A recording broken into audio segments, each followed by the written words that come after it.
You are listening to Designed to Be Awake with Mick Kubiak.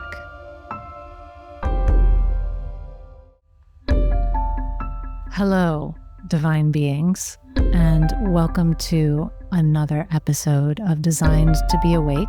I am so excited about this episode, which is called We Are Eternal. This is really just the heart of my experience and what I want to share with you.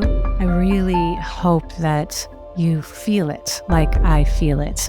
It's like a transmission for me, even just reading the transcript and listening to it. I'm brought into it more deeply, into the experience of being alive.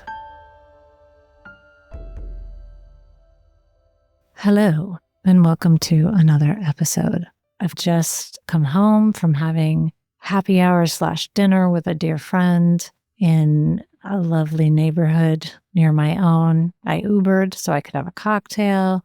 It was really just lovely. And I was sitting in a restaurant that I've been sitting in off and on for definitely 10 years. I'd have to look. I used to live in this neighborhood, and my daughter and I, because we lived near there, and I was a single mom, so there was only so much I could do of the whole, like, okay, I'm going to work my ass off all the time, plus I'm going to go grocery shopping and cook everything and also do your homework with you. And so it was so great to have a cool restaurant near us. You know, we would go there and get dinner, and I would get a glass of wine, and I could help her with her homework, and everybody knew us. And it was really a beautiful, beautiful time in our lives. And it was really a beautiful temporary family. You know, restaurant turnover, of course, is a real thing. You know, people come and go, and it's a shorter lifespan than maybe other jobs. But more and more, I'm just loving those lifespans, whether they're short or long or medium. You just start to realize how dynamic reality is. And there's something in you that's always there and eternal, no matter how much everything around you just keeps shifting and changing. And there are other things that lead me to believe that I, and in fact you, dear listener, are eternal beings. This is something I say a lot. We are eternal beings having a temporary experience. That's kind of my updated for myself version of we're spiritual beings having a human experience. It was a great quote the first time I heard it, but then it just got recycled and recycled. And so I think it's really good to update those things. And that's where I came up with I am an eternal being having a temporary experience. It's temporary. We know this about life on earth. It is temporary. It's one of the things that causes us the most pain. And losing someone that we love because their body ceases to function here on earth. The idea of actually losing the entire experience of being here on earth when our bodies cease to function. That's like the deep, deep level of the temporariness of this experience. On the more shallow level, every chapter of our lives is like this. And something, again, now that I'm 50-something, I can claim, 25 years of experience living. And I've noticed lately how chapters end unceremoniously sometimes, and without our meaning for them to, sometimes without our noticing. And it sometimes even takes me a few months to realize, like, oh my gosh, that whole chapter just ended and it's going away.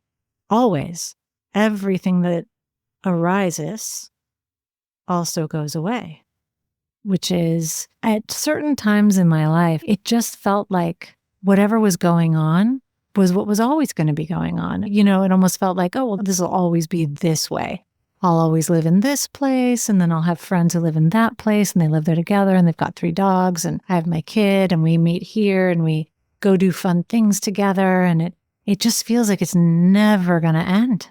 And it's not like you're thinking to yourself, this is never going to end. It's just that that's somehow the set point right? This is what reality looks like.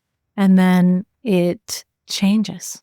A person moves, a dog dies, a building gets torn down, you get a different job and meet new people, and suddenly it's a turn of the wheel and everything's different. And the more that I recognize that truth, the more precious and beautiful everything becomes to me. Everything that's arising in this moment is so beautiful, irreplaceable, and not repeatable, and precious. A truly great practice is to prioritize being over doing, which is also to say you're prioritizing what is fundamentally present always. You're prioritizing that over what's happening, what actions you're taking, what things are coming over the bow to you. And let's just say in our modern world, there's a focus on I'm happy when things are going well for me, and I'm not happy when things aren't going well for me. I'm nice when people are nice to me, and I'm not nice when people are not nice to me. Those kinds of relationships. And once you really start to shift and focus on being, it's non-causal, right? It's the non-causal realm. And so when you're sourcing your sense of who you are, what the world is from that place, your life situation can do all kinds of things and it doesn't throw you off. It doesn't change the way you feel about yourself, about humanity. And it's better. It's better. That is one of the things that I've first noticed as I have made this kind of shift in my own life, is that I don't have this idea that something going my way means something beyond that. It doesn't speak to any of the larger issues in life. And the same thing is true of something not going my way. That's very stabilizing. And as always, I'm sure many of you listening are maybe at that point as well. And some of you may be beyond me where that's like so stable. I would say I still have days or moments where I get thrown off. I've lost connection with my essential self, with the experience of being, the eternal reality as I perceive it, versus the momentary lashing of the life situation. And if you're listening to this podcast, I hope that it will inspire you in your life today. You're driving down a road while you're listening to this maybe, or you're on a walk in a neighborhood that just feels eternal. And you are eternal. You are eternal. And you're at the center of this ephemeral coming and going and rising and falling of people and relationships and trees and cars and sounds and smells and sights, family members, dogs, cats. And we're all just in this thing together, this beautiful, dynamic, unfolding moment. And to go through it consciously and with this deep appreciation that none of it should be taken for granted, so to speak. Everything can change in an instant. And when it changes in an instant, damn, you notice, right? But most of the changes we experience are just incremental, imperceptible, shifting, happening, even when you're sitting in a room that appears to be very static, very solid. The truth is there's this imperceptible shifting going on all the time around you. And it's so beautiful. There can be that moment when you are loving what's happening so much that you just start to feel dread at the idea like, oh, it could change. And mostly you just want to enjoy it. And that's exactly what you should do.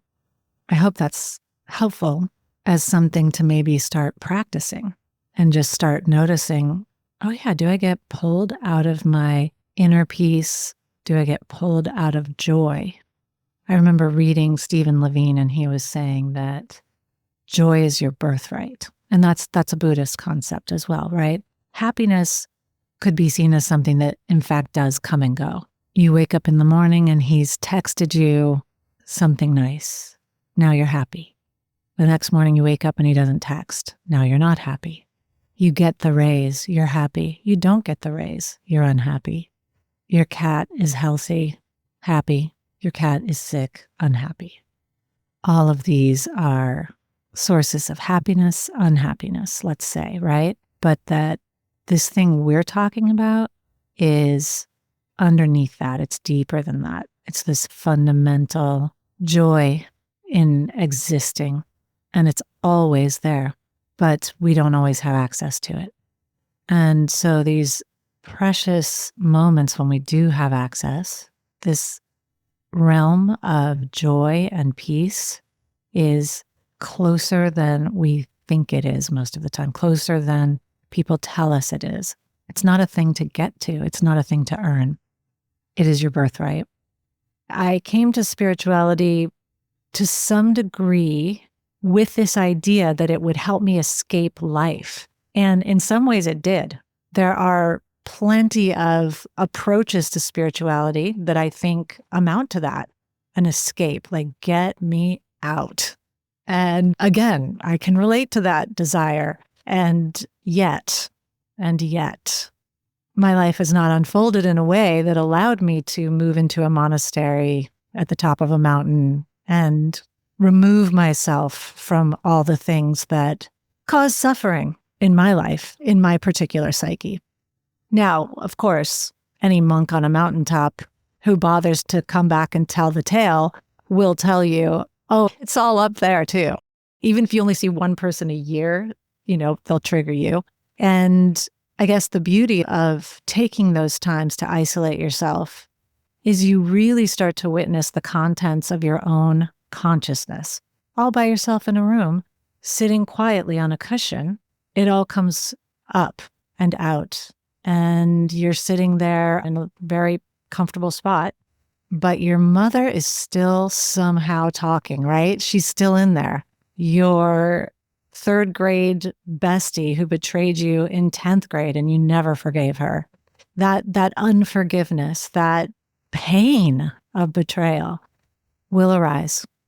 Now, the benefit of being isolated with that is that you have a shot at just sitting and holding space and allowing the sensations, the physical sensations, as well as the emotional content, as well as the thinking and the storytelling that are really kind of like this tangled mass of rope. You can almost sit there long enough and get still enough and patient enough. It just starts to untangle a little bit. And you might even break through to a feeling of forgiveness or love, gratitude. And then you sit with that.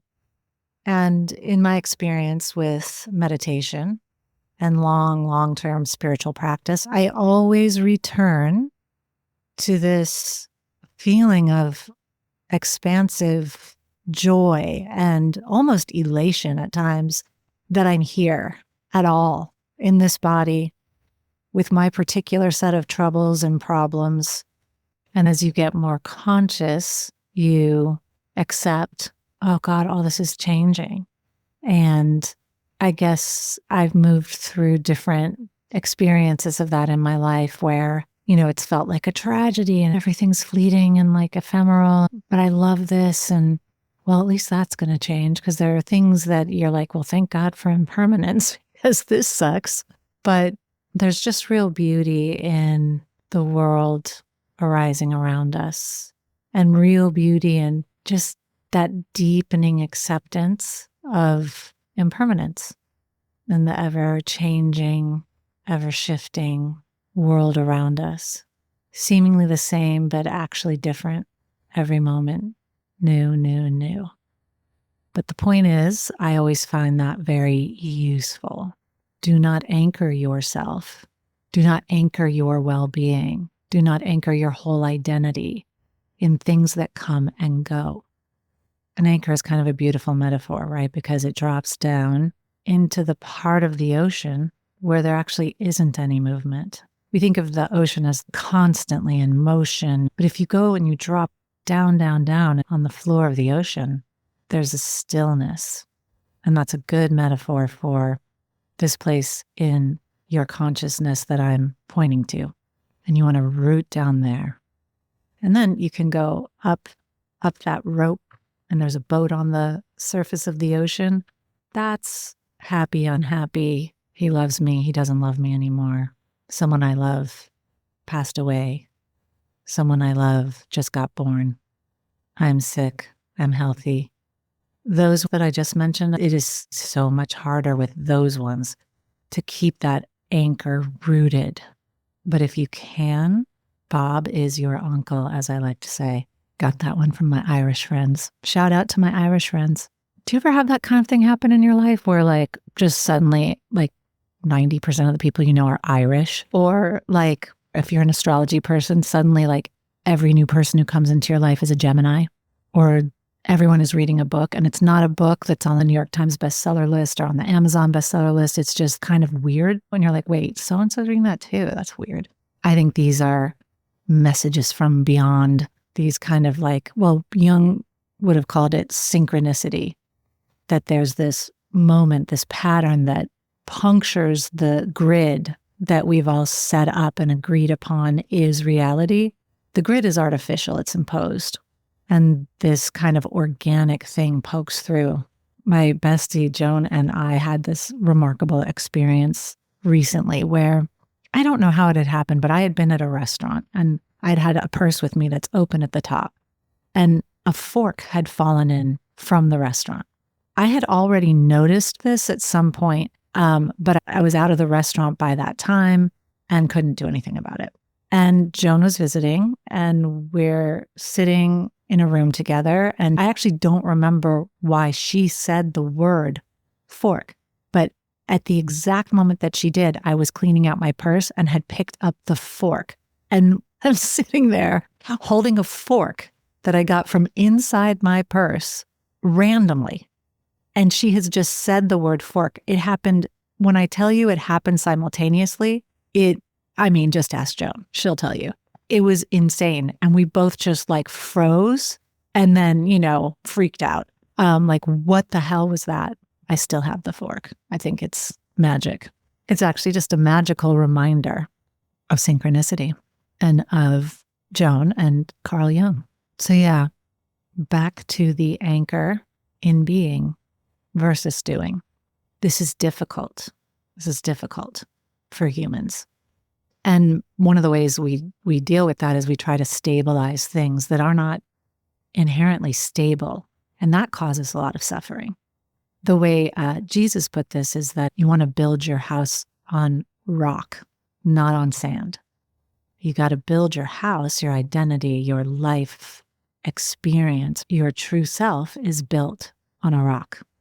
Your true self is the floor of the ocean, not the surface. And I find that the more I'm anchored in being, the beauty of that which comes and goes pierces me. It's not about like divorcing yourself from that which comes and goes at all. At all. It is actually, it's such a vulnerable feeling in a good way. There's this openness that emerges. I'm not going to let a moment go by where I'm not looking.